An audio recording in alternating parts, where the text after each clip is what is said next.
Welcome to the App Stories 10th Anniversary Interview Series, brought to you exclusively by the Omni Group.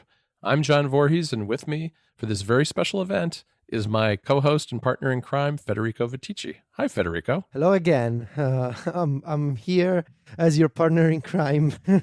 Yes. Yes, we're back. And you know what? We've been talking to developers. I thought it would be fun to talk to some designers. And so what we've got today is a two-part episode. The first half with Michael Flarup and the second half with Marc Edwards, both designers. So I want to welcome today Michael Flarup, a designer who has worked on all sorts of things, everything from design resources and tools for other designers to icons, apps, and games. Welcome to the show, Michael. Thank you. Thanks for having me. Oh, it's great to have you with us because we've been talking to some developers so far in this series, but we thought it would be great to get a designer's point of view on the evolution of the App Store. But before we get into when the App Store launched, I thought it would be interesting to understand a little better what were you doing when the App Store came along? What was kind of the prehistory for you before you started working on iOS things? I was doing a lot of, I think most of us, the designers, came from sort of the web world, like a lot of web design. But we also did a lot of UI modding, desktop icon replacements, fan art, frequented sites like DeviantArt, and good old Mac themes back in the day. Yeah, yeah. So I think the situation when we got the smartphone was that it was kind of like an obscure art. Like you were fiddling with these things, you're pushing pixels. Your mom didn't really understand. Well, you were like, no one, your friends like, what are you doing all night, every evening, right? Like making little mods or an icon replacement for something. And so I think that's what I was doing in the context of this conversation when the App Store sort of came along. What was it about the App Store when it came along that grabbed you? I mean, why did that end up being something that you gravitated towards? Well, it was everything I liked about design, like miniaturized and always with you, basically, right? It was, particularly this emphasis on icon design was really wonderful to me. Here was this thing that I had been toiling away at in obscurity, suddenly like thrust onto the main stage and into everyone's pockets. Like it completely changed my career. So let me understand here. The App Store launches in 2008, and up until the point you were sort of doing this as for personal projects, and yeah. And then did you start by working on personal apps, or did you start approaching clients? How did you go from making stuff for the design community to having software and your design on the App Store? Yeah. Wow. Yeah, we don't have that long. I think what I was doing was, I freelanced before. I've worked as a freelance designer for almost 15 years, and I had a stint at an agency. I think most designers do. Like it's like being drafted for the army when you're a designer. You have to work at an agency for 2 years, and then they release you back into the fold, right? And so I was doing freelancing and working with various companies and basically just selling my hours online, doing web design or UI design before smartphones, if you can imagine that. There's still a lot of other things that had to be designed. So I guess I did have some background. It just arrived at a very crucial point in my career, because the first couple of years of any creative's career, like you're learning, right? We're still learning, I guess, but I mean you're just not very good. And I think I just hit like that junction where I started becoming okay at what I was doing right as sort of the first iPhone rolled out, and it sort of just followed my career from there, basically. And what was the role of the first Apple guidelines in terms of design for your career? Like, how much did those guidelines and the examples of Apple's design sort of shape your opinion and your taste maybe into designing, your first apps and your first icons? Well, if you look at my early work, I think it's clear that we didn't pay too much attention to the guidelines. What actually happened, a little bit of backstory here, is that the iPhone comes out and I start freelancing for a lot of people we didn't have apps to begin with. We had web apps, right? Right. Remember? Oh, yes. Yeah. So we actually, and we didn't have an actual app store, I believe. I can't even, it's lost in the vagueness of history, but it was very early days, but there was still freelance work to be had on some of these things in the beginning. And also all other UI around smartphones started, looking like smartphone UI. So, it was sort of a massive drop in the water in terms of design trends back in the day, the first iOS 1, 2, and 3. And then what happened was that one of the people who contacted me was actually a guy named Willie, and he had an idea for a weather app. It was right when the first SDKs was coming out, and the App Store was very, very new. And we developed this weather app called Outside, which was sort of a different type of weather app. You just he basically explained it to me over a beer, like, hey, Michael, you just look through a window and you could just see what the weather is like. It's like, oh, wait, so you want me to draw all weather? Like, that's going to be really expensive. So we decided to team up. And then, if the company that I made with him called RoboCat was sort of a movie, then this would have been the montage where we're working on Outside, like at his apartment, at my apartment, at a cafe, and we rewrote it like 3 times in 8 months or something like that. And started out being like a very summary app where we tried to do a lot of things that weren't very easy back then. Like we basically had sort of push notifications for when when is a t-shirt weather outside, and you could sort of set that thing. And today that's pretty easy to do. You have Urban Airship and whatever. Back then we had to build our own push notification server, and you have to pay like really expensive fees on that. So we had to charge a subscription before subscriptions were really supported. Like it was really in the early days of that. But I think that app, it ultimately ended up launching like in December, which is not summer in Denmark at all. It was like, hey, when is the t-shirt weather outside? Never. But essentially, it launched, and we had a lot of ideas about how to launch an app back then, and a lot of that paid off. We were even like joked about on Jay Leno. Like it's really in the early days of app making. I still have that clip. It was an amazing thing. You wake up, someone sends you that. It's like, holy, we should probably make a company. And that was pretty much the feeling in the early days when we were making apps. And in the context of your question, in terms of, okay, how the initial guidelines play out for us, we read the HIG and there's all the technical stuff is interesting, but I think I've always tried to sort of challenge that in a way and try to make things that are maybe not within the context of the guidelines. So just sort of sprinkle a little bit of fun and different stuff on it. Thanks to OmniFocus 3 for sponsoring our App Store 10th Anniversary interview series. OmniFocus 3 has been on the App Store since day one. They're really a cornerstone of the App Store. And what's more, they're a pro app that's been a cornerstone of the App Store. And with version 3, which was released recently, they've taken the app to the next level.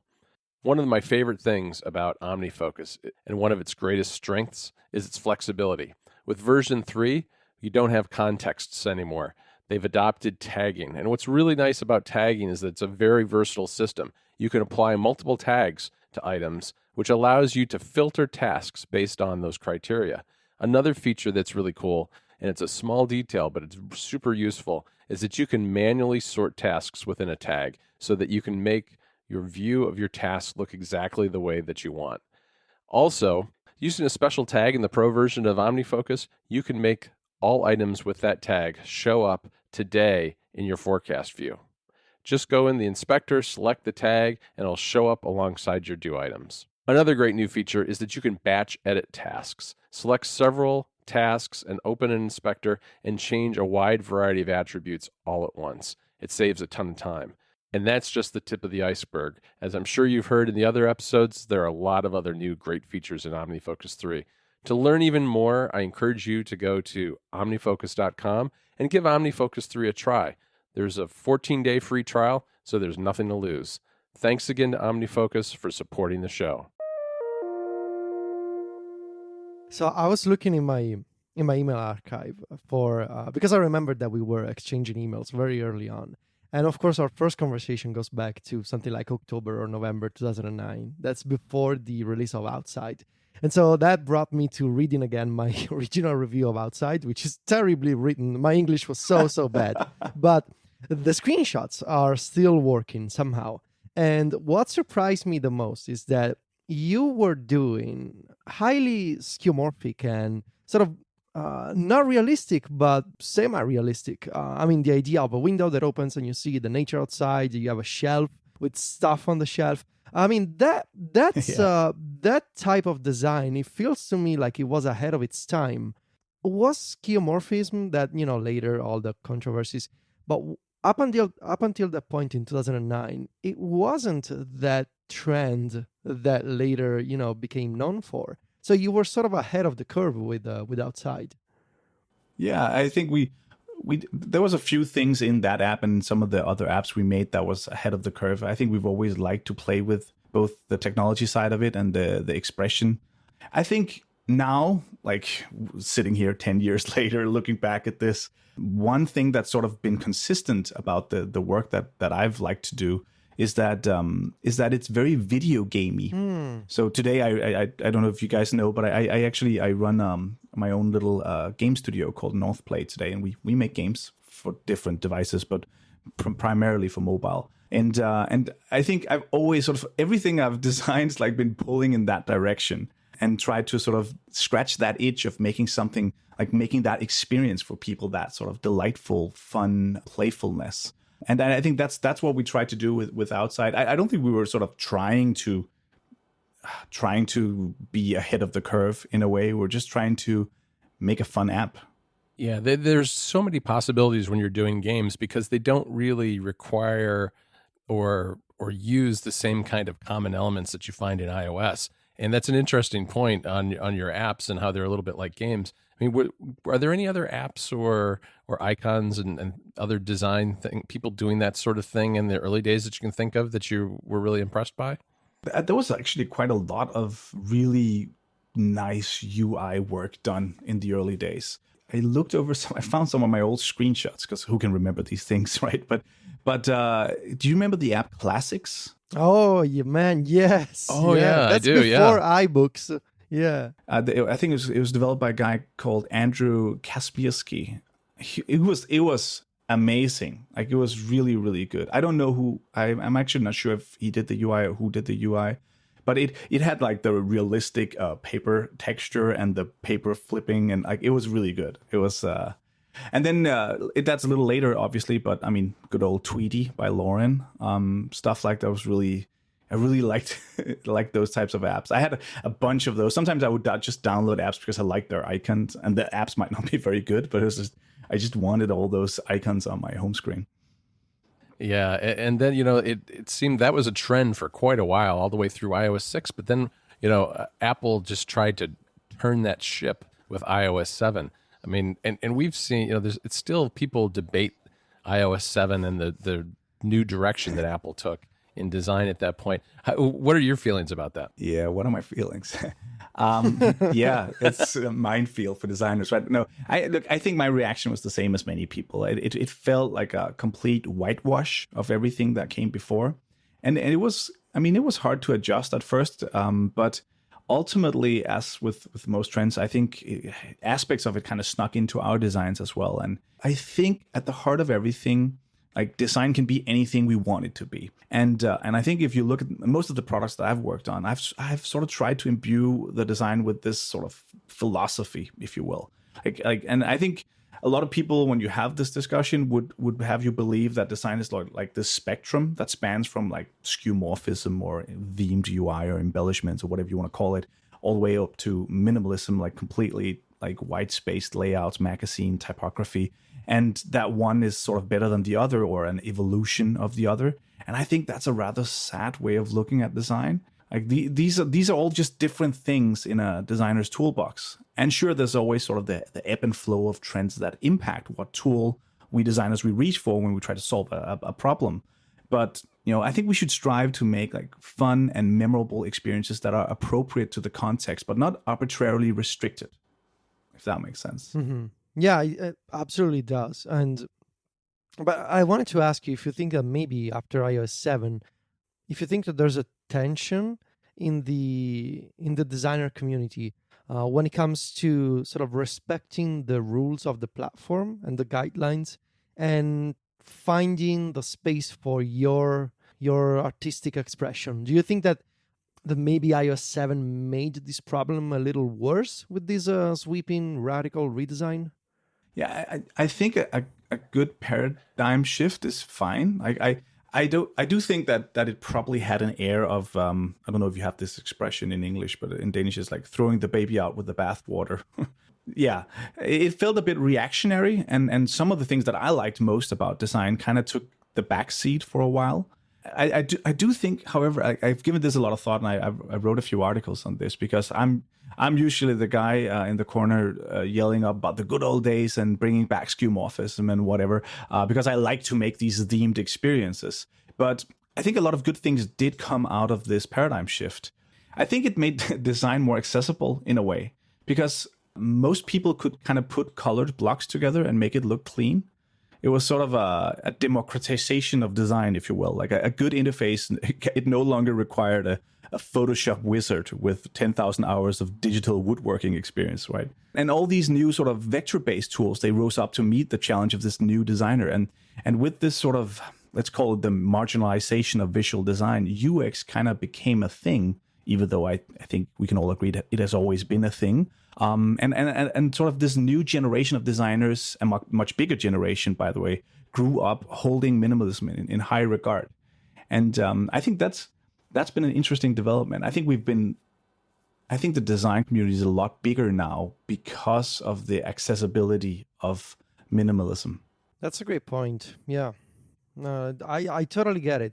The fact that, it sort of opened up design to people that maybe were sort of turned off by the difficulty of the craft before. Yeah. I can totally see that. What's the role of Dribble in all of this? Yeah, I tweeted a long a thread the other day when I found out that all my dribble shots had been viewed more than 1 million times. I was like, my jaw just dropped. I have never checked those stats before, and I was like, wow. And I sort of went back through a trip down memory lane, looking at all the different things that we made. And to me, like, these communities, they've just impacted my career there as a life enormously, because I think, to begin with, at least, it was this craft, as we call it, was still a niche. None of my friends were doing this, right? I mean, it was hard to connect with other people. So we found Mac themes, or we found like these forums online, and Dribble was another one of those forums where you could sort of connect with other designers. And I think that again also followed my career. Like I feel incredibly lucky and privileged to have been there at the right time, to have grown up, somehow along the way learned that this thing that I was doing as a hobby is actually a very viable way of building a career. And Dribble helped me realize that, along with a bunch of other of those communities. So yeah, I think that's been the role. I tweeted, and Dan, the co-founder of Dribble, tweeted back at me. It was like, thank you for sharing, Michael. It's like, no, thank you. Like, this really changed my life. How would you describe if you were to summarize, and I know that it's never easy to summarize, but where do you see the current state of iOS design, from both icon design and app design, if you were to find a few common themes? I think we can all agree that the platforms have matured, the guidelines are stronger than when we started out, and there's more good examples to follow today than when we started. I think there was a period of time when there was a lot of sameness in design. I think that we might still kind of be in that period. There's a lot of sameness, whether or not it's not only the iOS 7 design, like, it's all of these things combined. There's just a lot more people making design, like designing things. So, but we're gravitating towards a particular type of expression. And some people would be like, look at the positive side of that, saying like, yeah, that's because we're getting better, and that's the ideal evolved interface, and everyone should be doing that. And I strongly oppose that, because I feel like, individual artistic expression should be there when you're creating an experience.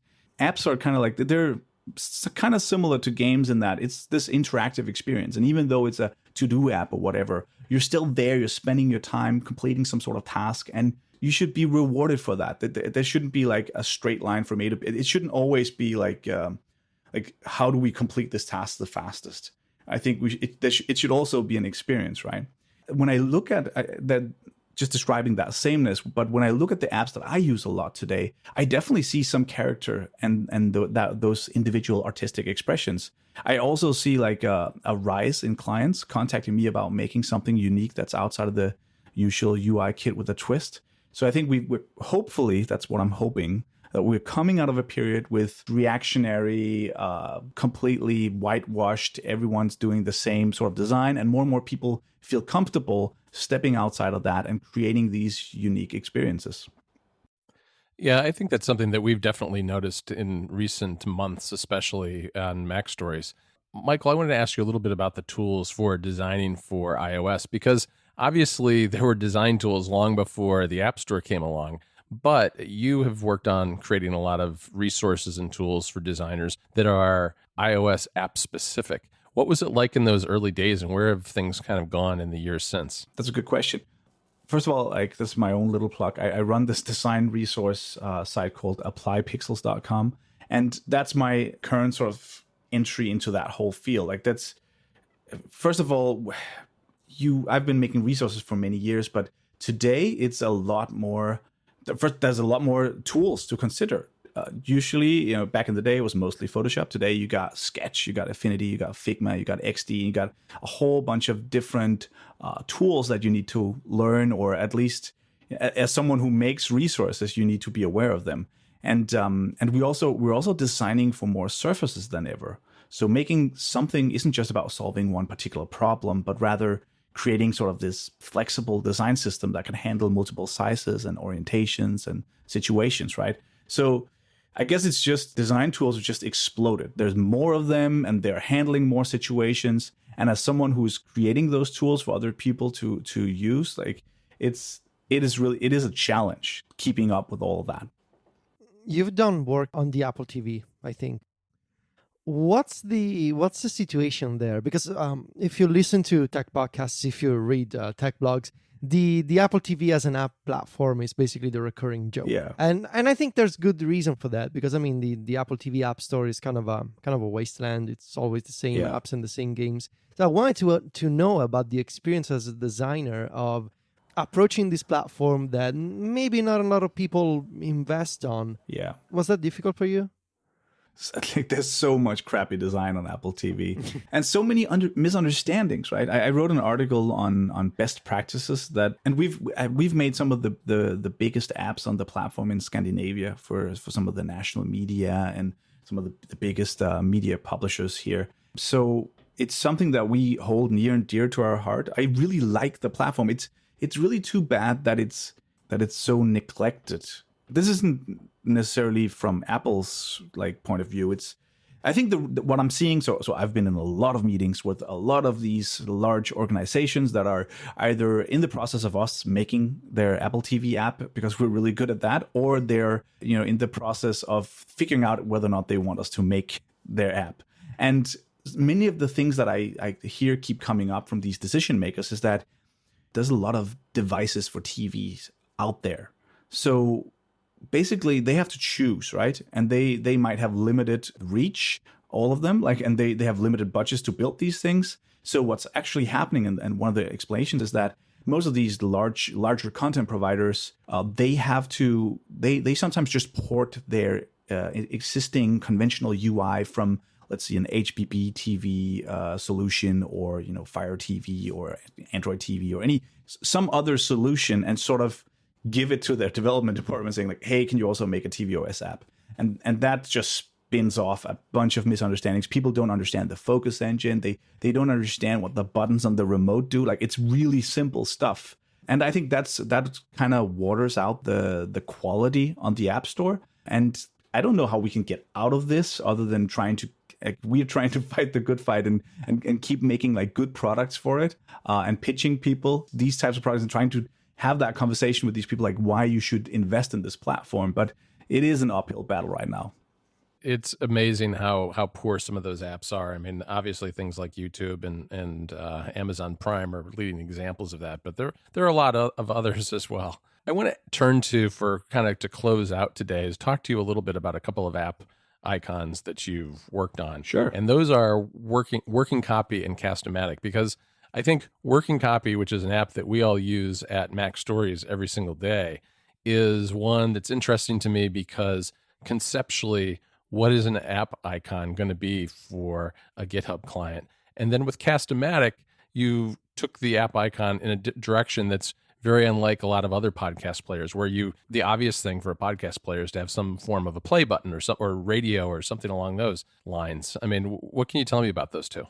Yeah, those are actually two really good examples. First of all, let me just start out by saying, like, people who are listening to this, they like, who's this guy? Like, I really love making app icons. Like, I fly around the world, talk to people about making app icons. I am currently working on a book about app icons at appiconbook.com, and collaborating with a bunch of really cool people. I'm hoping that Marc Edwards, that you're also having on the show here, that he's going to write the forewords. So yeah, I'm really, I love app icons, and it's each time I get a commission to do an app icon, like I'm like a little kid. It's the best. And those are two interesting examples. Like for Working Copy, I made that for Anders Borum, great guy, Dane. He's Dane, so he's a fellow Dane, and Working Copy is an amazing app. And so what he wanted for that app, like we wanted something that represented like fork structures on Git.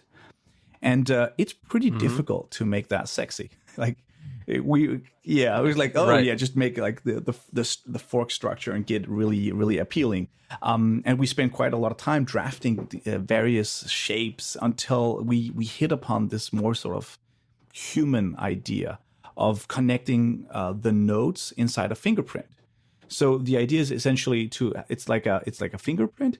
But if you look inside it, you have all these hubs basically representing this fork structure on Git, and we both really liked that, and that's really it's a really cool. I like that product, and it's nice. It's fun that you should say that Cast-O-Matic is a departure from the play button, because the idea was actually to wrap the C. It's sort of a C. I'm hoping you link these in the show notes so that people know what we're talking about. Yeah, but it's sort of a white C on a red background, but that C actually wraps around an invisible play shape.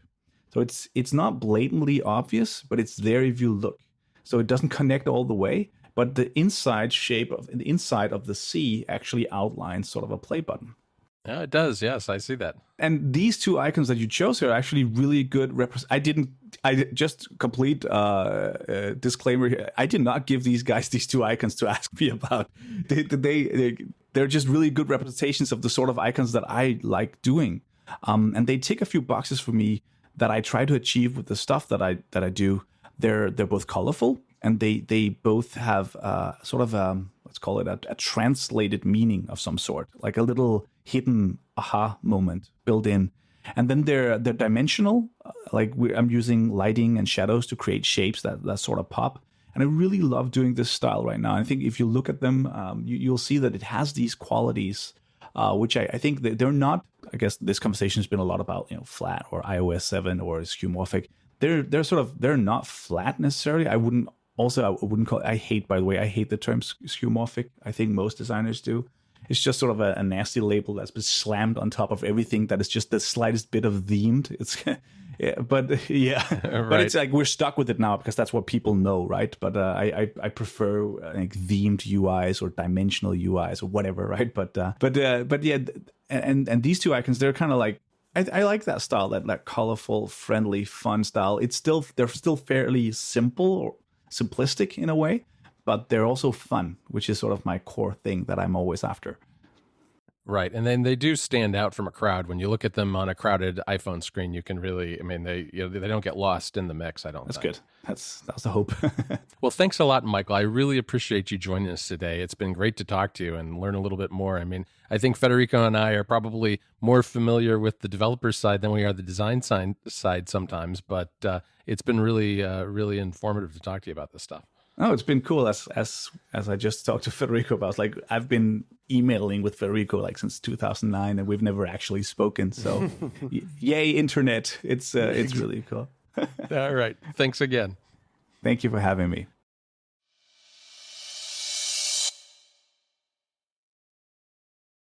For our next segment, we're going to talk a little bit more about design with Marc Edwards of Bajango. Unfortunately, Federico wasn't able to join me for this interview, but don't worry, he'll be back tomorrow for our final segment in this very special series. So let's get things started. Welcome to the show, Marc. Thanks for having me on. It's a pleasure. Oh, well, thanks for being with us today. I guess I wanted to start kind of from the beginning, Marc, and where you got started. What were you doing before even you started working on iOS apps? So when I was a kid, I was kind of into the games and demo scene on computers, and then career-wise, there wasn't really too much of an option. Well, not one that was immediately available to me. So I ended up doing a whole bunch of print design, photo retouching, and then the internet kind of happened. That's how old I am. The internet was picking up steam, so I decided I'd try to get into web design, and then from there I moved on to Mac OS 10.4. Sorry, OS 10 back then, or Mac OS 10 even. 10.4 Tiger came out with dashboard widgets, and I teamed up with another guy, and we built a whole bunch of stuff, and just gave it away for free. And from my point of view, the reason I did that was really just to try and get better at software design, because I thought maybe that could be fun in the future.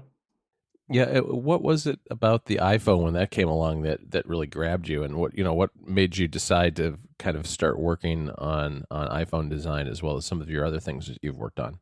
I don't know if it was any one thing in particular. It was just kind of every single thing about that device seemed exciting to me. The actual device itself, multi-touch, was brand new. I think 2006, there was a TED talk by Jeff Hand that I saw that looked phenomenal. It just looked like the future. So that was the first time I'd seen kind of, I wouldn't even say mainstream multi-touch, it was kind of experimental. So the iPhone had that in a smaller package. Prior to the iPhone, no one really made phone software. And, I had a phone. I liked phones. So the idea of putting software on it just seemed phenomenal and pretty novel. And not only that, the iPhone came with a lot of software that looked like dashboard widgets. And we didn't really know what technology was involved at the time, but we kind of figured that maybe it would relate to the stuff we'd already been building. So turns out it kind of did, kind of not. But yeah, obviously a lot of the software design and development was similar to the Mac when the iPhone came out. Yeah, it feels like those dashboard widgets were the source of at least inspiration for some of the original iPhone apps, things like the weather app, stocks, the calculator, that sort of thing. I mean, is that what you're talking about? Yeah, absolutely. I think there was pretty much a one-to-one correlation. I think they pretty much used near identical assets for a lot of that. And I especially remember seeing the weather app and thinking, wow, that's a widget. But it's turns out it wasn't quite a widget, but it was obviously based on the same design as you said. So when you got started with the iPhone, Apple had published its human interface guidelines, which were a bit of a roadmap for developers and designers in terms of what Apple thought apps should look like on the iPhone. What role did that play for you in those early days? So Apple's always had pretty solid guidelines, but I'd honestly say, if I'm being completely honest, I've copied Apple's actions rather than their actual words. And I think I've used Apple's platforms and apps as a reference, and just tried to use their devices as much as possible, so you kind of get a sense for what's right and what's wrong in the platform conventions. And then if it comes down to something specific, then you can use a lot of their software and also third-party software as reference. And yeah, I do look at the guidelines, but I probably don't look at them as much as I should. I'd rather just see what's been done before and what's good. That way you've got a kind of working prototype in front of you too, so you can see if you like it without having to use your imagination at all. Right. Well, there's also, obviously a very large community of iOS designers who are experimenting and trying all sorts of different things, which may or may not be kind of within the four corners of the HIG. Is that part of the process as well, just kind of following the trends and understanding what other people are experimenting with? Oh yeah, absolutely. And there's been a whole bunch of apps that have broken the mold, and they've done things that certainly don't feel like a standard iOS convention, and a lot of them have ended up being adopted. Like, pull to refresh is always the canonical example of that. But yeah, that was Lauren Brichter and a third party app, and that ended up being used in a wide variety of places, including the OS itself.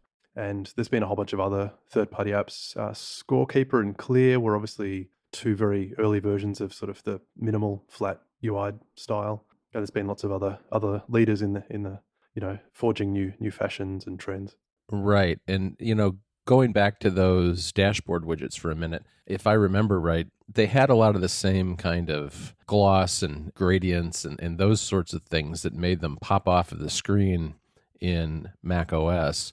And that was brought over to iOS. Was realism and the kind of, I guess, highly textured, realistic material type design that we saw early on in the iPhone, at least up through around iOS 6, was that something that was prevalent beyond just Mac OS and iOS, or was that something that really Apple led the way on? I think Apple definitely were one of the leaders in that sort of realistic style, but I think we've really been heading that way for the entire history of computing. We started with monochrome computers and really low resolution graphics, and both games and software as the fidelity of the displays and what's been possible, what's just purely technically possible has increased. I think the realism has increased typically with that, and some of it's really awesome. It gives you a lot of feedback on kind of what's going on and how the interface can work if you kind of get the feeling something looks like a button and it's raised and it could be pushed or whatever the other elements are that kind of they're very self-descriptive when they've got a lot of realism. But yeah, there was obviously a whole bunch of stuff that went a little bit too far with the textures, and iOS 7 kind of served as a reboot in that respect. I mean, I think we kind of lost some of the good stuff, got flushed away, but thankfully all that's been creeping back in anyway. Yeah, I think that's right. I think it served, especially in those early days, that realism did serve a purpose, because all of a sudden we had hardware that didn't have really any buttons other than on the sides. I mean, that was a very new thing about the iPhone. And for instance, slide to unlock was one of those things that had affordances that through animation and sounds and other elements allowed people to understand how to use the phone. And I think a lot of those bubbly buttons and other things like that did the same. What are some other examples that you can think of that kind of helped people learn what the iPhone was for and what it could be? Yeah, I definitely agree with you. And I'd almost push back and say I think we still need them today. I mean, slide to unlock was obviously a very popular one. It's kind of a shame that one's gone away, because it was so amazing. Pinch to zoom was another one where it's just a very natural gesture. Obviously, there's not really much in terms of a signifier. That's something you have to actually learn. I'd kind of say almost anything. I really love software that helps you create a mental model of how it works just by looking at a static image of it. I think you kind of shouldn't need much more than that to sort of start using something. So I think even the original date picker was pretty novel at the time. The switches were novel as well. Prior to that, software generally was just checkboxes, and that's obviously it acts as a checkbox, but it's quite a different interaction. It gives you a larger touch target, and there was some other fun multi-touch stuff that really didn't make as much sense to have switches on mouse and keyboard. What are some examples of some early third-party apps that you think really got that right? I like certainly the Tapbots. Tapbots apps were great. Tweetbot 1 and what was it called? Waitbot. They were both really good. I think DJ it's a little bit more recent, but DJ is that's got quite a phenomenal sort of very tactile UI that's quite fun to use. Yeah, I'm not sure what else comes to mind. I think just if we're talking about great apps that have really pushed the platform forward, I think Procreate has done a great job as well. Yeah, that really is a good one. You mentioned that we had sort of a reboot with iOS 7 in terms of design. iOS 6 was probably the height of realism. We had rich Corinthian leather. We had torn pages on was it Calendar, I think, and we had the green felt in Game Center. It was really kind of over the top in some respects, and Apple swung the pendulum all the way back the other direction with an incredibly flat, colorful but flat design with borderless buttons and other things that really, really took iOS in a completely different direction. How did you feel about that at the time? It was a bit of a shock. I mean, I'll be blunt. I was never really a fan of the felt in Game Center. I get why it was there, and there was some other textures that I really wasn't a fan of. But there were some things in iOS 7 that really rubbed me the wrong way, and we've tried to avoid in our apps stuff like color indicating interactivity. That's sort of bad for accessibility. Thankfully, Apple's walked that back. I think buttons need borders. You really need to see not only that something is a button, but also it's handy having the tap region indicated so that you even if in terms of Fitts law and interactivity, it's still maybe the same size, but I think you need to show that so that when someone's trying to land their finger on it, they understand that they can miss a little bit and it'll be okay. Sort of a reassurance that everything's going to be fine. Oh, also the date picker in iOS 7, that was kind of pretty broken, and probably in terms of interaction didn't even really work as well as iPhone OS 1. But having said that, the reset kind of helped in a lot of respects. It let people refocus on what's important. And I think now with iOS 8, 9, 10, 11, 12, we've kind of got back a lot of the important stuff that was lost. So I feel like we're in a pretty good place now. But yeah, iOS 7 to me was definitely a pretty big shock at the time. Yeah, it really was. And I mean, do you think that's the core effect it's had on the design industry in general? The fact that it allowed people to kind of start over with a clean slate and rethink some of what had come before and figure out what should be reincorporated versus what should be left behind? Yeah, definitely. Yeah, I would absolutely agree with that. I think some of it we're still almost making up for what happened. I think there's certainly quite a bit of a difference in tooling, design tools, and what's possible. There's I guess we've had another issue though, because the iOS 6 era and prior we had very a fixed number of devices to target, fixed resolutions. We didn't really have the same issues with pixel density as well, and so now we've kind of got a whole bunch of other complexities in terms of layout and design. And I think that really coincided with the whole minimalism and iOS 7 movement. So it's not like, even if we had realism today, it kind of still, I feel like it wouldn't be like it was previously because there's other constraints at play. So, right, that's a good point. I mean, size classes came in at about the same time as iOS 7, and I guess made it easier for people to design for those new size classes as they were introduced. Yeah, definitely. And with the iPhone 1, the thing was it was one device, one size, one resolution, one pixel density. So, we would seriously just open up a Photoshop document that's the exact size and you draw pixels in and you basically just copy the assets out exactly as they're shown, and that's exactly as they'll look on the device. Whereas now, obviously, there's just such a wide diversity in terms of devices that you can't design like that anymore. So that's right. Those were definitely simpler times.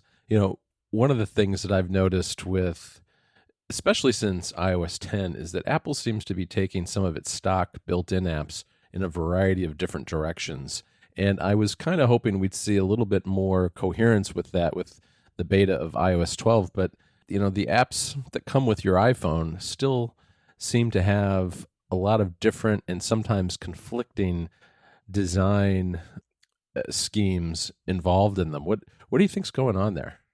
I guess it's a big company, lots of apps. It's it's probably pretty hard to get them all acting and looking the same. Having said that, I honestly don't mind the diversity of execution. I think that's probably a healthy thing. And if anything, I'd say the thing that we had with iOS 6 was that third-party developers were quite willing to take risks and do things that were very different to the platform conventions, whereas iOS 7 brought everyone back in line again. I think everyone since then has really tried to be a good citizen, but we have now a lot of software that looks and feels the same.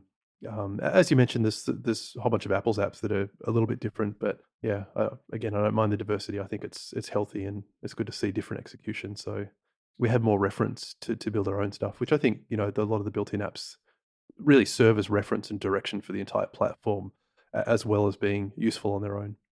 Right. I guess what I wonder though is whether that those are all what Apple would consider good references, or whether some of these apps are just behind where Apple wants everybody to go. I guess if they don't tell us, we'll never know. I don't think they're going to say that. They're not going to say, well, this app it's not that great. We didn't get to it this year. I don't think we're going to see that in a WWDC keynote. No, I tend to agree. There's been a real emphasis on typography with some of the recent designs, with the big headers and that sort of thing, and the San Francisco font. What role do you see typography playing in design on iOS today? I guess just to begin with, I love San Francisco. I think it's a great typeface, and it's amazing for its intended purpose for the to act as the user interface.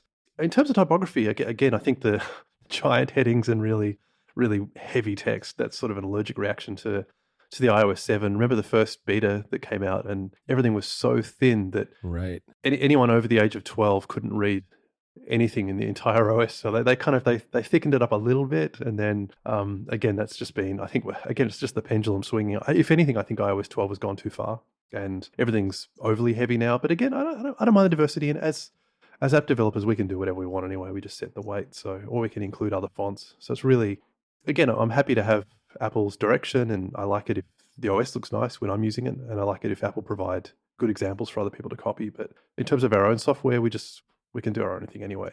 It feels a little bit sometimes like with the the very bold, large headers that Apple's taking advantage of the generally larger screens that we have today. But the problem is, I suppose, is that we still have iPhone SEs, for example, and when you have a phone of that size, it can take those titles can take up an awful lot of space on a screen.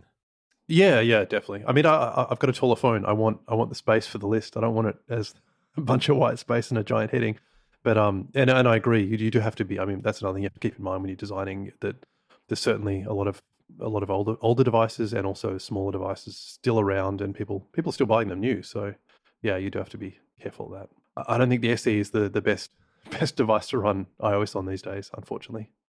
No, that's true. Where do you see design on iOS going? I mean, given the recent iOS versions in the last couple years, do you see Apple heading in any particular direction in the next few years? I think we're going to see. I mean, really, this is not a huge prediction, but I think we're going to see a lot of the realism creep back in. I think, yeah, again, as we've discussed, I think it went too far, the minimalism. I guess in terms of predictions, though, the next thing I think we'll see is probably more GPU shader derived effects. So I think we'll start seeing some of the realism, but not like it was in iOS 6, where it was baked in as a finished texture. I think we might see it as more of a dynamic lighting effect, dynamic shadows, and just because these things are now more possible with the GPUs that are in the phones, and you've got the gyro and light sensors and other stuff and cameras. So there's a range of ways you could use the sensors to really enhance the UI. So I think we'll probably will see a lot more 3D-ish. Yeah, no, I could see that too. I mean, that's something that I think everyone can benefit from, not just the the game industry, which obviously looks at those kind of things first, I think. But there are elements of that I think could trickle down to your other apps as well. Yeah, completely agree. Yep. Game. I mean, this is, yeah, as you said, this is nothing new for games. Games have been doing this for decades, and it's really just a matter of what's the next thing you can do that's cool, that's going to make the phone seem a lot easier to use and a lot nicer to use. Right. Now, you've created design resources for iOS in the past and still do. How have the tools on iOS for designers changed over the last decade of the App Store? So it's kind of interesting. They've changed a lot, but also there's a lot of stuff that is now worse than it was previously. So obviously there's definitely a whole bunch of new tools, and I think that's really coincided with a whole bunch of other industry changes, like Adobe shifting to subscription, Fireworks being end of life, and there's sort of a gap in the market left by that, people who don't want to subscribe to software or Adobe software, and also, again, we mentioned the different screen sizes and pixel densities. There's a whole bunch of extra complexity that we need the software to cater for. So it started doing that as well. And again, there's a whole bunch of different tools. So Sketch, Figma, XD, InVision, just a whole bunch of different stuff. I'm honestly still using Illustrator and Photoshop for a lot of the design work. I use everything. As you mentioned, design resources. I've kind of built the templates for every piece of software I could get my hands on, really, that would do the job. But that was really just so I can make sure I understand all the different tools myself. But yeah, I'm still using the old stuff because they have a lot of features that I like and require. And another issue or another difference with modern devices is we now have wide gamut displays, and unfortunately, a lot of the new tools don't have color management, whereas the old tools, Illustrator and Photoshop, do, and they've because you needed that for print design. So when it comes to designing for wide gamut devices, it's a lot easier. Or even just standard gamut. I mean, they're just you really need to be able to see the colors as they should appear on the device. Yeah, I mean that. I've noticed that has become an issue for a lot of people. And I mean, do you see that changing going forward? Is color management something that people are focused on now? I am. I know you are. Yeah. I mean, obviously, I've been pretty loud about this, and I hope that the tools get better in that respect. And I really want. It's for me, it's a mandatory feature, so I don't really see a path forward where this stuff isn't addressed. And certainly the web and the web standards have got a lot better. And now all the major browsers, I believe, except Firefox, is color managed. Firefox, I think, has the ability, but it's not on by default. And Chrome changed recently. And yeah, I mean, I'm not here to promote it, but we're building our own design tool, so that's obviously going to come baked in with all the things that we find important, including color management. So yeah, I don't see any other path forward. It has to be solved. Otherwise, the tools are broken. I want to turn, I guess, a little bit to apps that you've worked on iOS, and I particularly want to talk about iStat View for iOS, because that iStat menu came before iStat View, correct? Yes, yeah, that's correct. And a dashboard or a couple of dashboard widgets prior. Right. So what was the process like building that for iOS compared to the dashboard widgets and the app on macOS?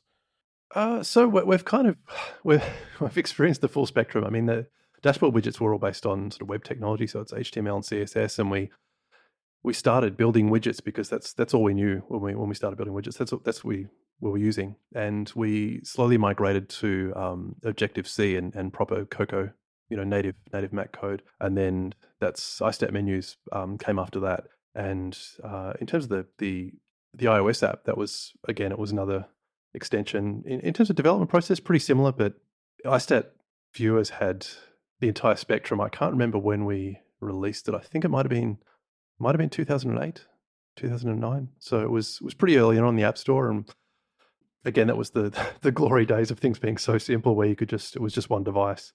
And yeah, now we've got a version that runs on iPad as well, and all the different various devices. So we've tried to keep the iOS app quite simple because it's extremely niche, and that means if we make it difficult to maintain, we'll probably see ourselves go out of business. So Yeah, no, I can imagine. So what other kinds of things have you been working on recently that kind of, I guess, reflect where current design and on iOS? So we also make a tool called Scala Preview, which lets you see your designs in real time on iOS devices. So that's probably one of our most current and up to date iOS apps. There's not a whole lot of design in that, and that's probably a good example of me not necessarily caring too much about the guidelines. So I'm not saying Right. I wouldn't say that follows the trends that well, but again, that's been around for quite a while, so that's seen a lot of redesigns. And that allows you to view your prototypes right on an iPhone that you're working on in something like Photoshop, right? Yeah. So it's a static design, and it works in a whole bunch of different design tools, and it just lets you see, again, because color is important. You need to be able to see what it's like on the final device with the screen. So that was why we built it, because we were struggling to get that. You really can't wait until you've built the app for the device, and then you see the colors or you see type size or something else, and you realize it's wrong. I didn't really want to wait that long. So yeah, that was for the real-time preview. So, Mark, one of the things that I think has evolved quite a bit over the course of 10 years of the App Store is icon design. I mean, what are some of the app icons that you look back and think about as being particularly interesting or particularly well done over that time? Yeah, I think there's been quite a few. I guess some current favorites are probably Fantastical, which I believe was Icon Factory or David Lanham, DJ Procreate, Thermodo, which I believe you spoke to Michael Flarup on this episode. The Thermodo icon's really cool. 1Password, Procreate, deliveries. There's been tons of good game icons as well, but games are pretty different where it's usually just in a really nice illustration. So it's not necessarily exactly the same field. It's quite a little bit different in terms of approach. Yeah, it's interesting. I mean, games are always a little different in really every aspect of iOS, whether it's design or the way the apps function. But yeah, there have been some interesting icons. Do you see any particular trends in icons these days? Yeah, I think for a few years there, we were just having a gradient with a white glyph. You know, that's been the recent trend. I've tried to sort of never do that. We really don't like making icons like that. And I think, as we discussed earlier, there was certainly a trend to have a crazy amount of realism. I think sort of somewhere in the middle is nice. So hopefully we get back to that where icons are a little bit more interesting, but maybe not too over the top. Yeah, I tend to agree. I think we're in a pretty good place now, and I like the direction where iOS design is going. I kind of feel similarly to you that maybe iOS 7 was a little extreme in the starkness and flatness of it, but it's good to see some of the three-dimensionality and realism coming back, but not to quite the degree that we had with iOS 6. I want to thank you, Marc, for joining me today. I really appreciate it. It's been great chatting with you, and thanks for coming on the show. Thank you very much. Pleasure. Well, that's it for today, folks. Thanks again to our sponsor, OmniFocus 3, and thanks to Marc Edwards for joining me to talk about design today.